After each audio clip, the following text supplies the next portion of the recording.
اس سے بڑا آج کی ڈیٹ میں اگر مودی جی سے کوئی بڑا بی جے پی ہے وہ عمر عبداللہ صاحب ہے، یہ یاد رکھیں۔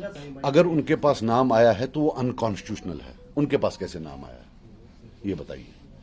ان کے پاس نام کیسے آیا؟ وہ تو اللیگل ہے۔ رہی بات خورشید صاحب کی، تو انجینئر صاحب کا بھی نہیں پتا ہے انہیں پرسوں وائس پریزیڈنٹ میں کس کو ووٹ ڈالا، تو اس میں ہو سکتا ہے، کیونکہ to be very honest with you میں کوئی تنقید نہیں کر رہا ہوں، but I won't be surprised اگر وہ بھی اس میں شامل ہوں۔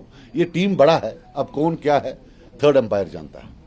آپس میں سب جو ہے ڈرامہ واما، فوٹو بھی آپ نے دیکھے ہوں گے، جو سپوکس پرسنز کے ساتھ وہ فوٹو، پھر جو وہ باقی فوٹوز دیکھے ہوں گے کیسے گلے مل رہے ہیں۔ اگر عام کشمیری کہیں نزدیک لکھا وہ تو تمس سنن مارت، تمس دن حکم کفر پان کیا آسان نالی نال ہے، اللہ تعالیٰ دین معافی مر یت قومس کرن بیدار۔ اگر عمر صاحب اعلیٰ قسم کے ایکٹر ہیں تو ایل او پی صاحب بھی کوئی کم ایکٹر نہیں ہے، وہ بھی زبردست ایکٹر ہیں۔ ایکٹنگ میں دونوں کی بڑی مہارت ہے، ہم ایسی بات نہیں، میں دونوں کی عزت کرتا ہوں، لیکن ایکٹنگ میں دونوں جو ہیں لگتا ہے وہ ممبئی میں ہوتا نا ایف ٹی آئی وہاں سے پڑھ کے آئے ہیں۔ بات سنیے، مجھے بہت عزت ہے سب نیشنل پارٹیز کی انکلوڈنگ کانگریس، اور میں کانگریس ہائی کمان راہل گاندھی جی سے بھی اپیل کروں گا یہاں ایز اے کشمیری کہ یا تو آپ اوپنلی بی جے پی کے خلاف رہیے یا ان پارٹیوں کو سپورٹ مت کریے جو بی جے پی کی گود میں ہے۔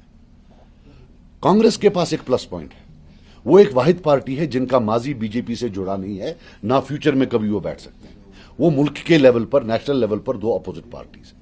جب کانگریس کسی کے ساتھ جڑ جاتی ہے جموں کشمیر میں تو لوگ یہ پریزیوم کر دیتے ہیں کہ یہ اینٹی بی جے پی ہوگا، ورنہ کانگریس کے ساتھ کیسے بیٹھتا ہے؟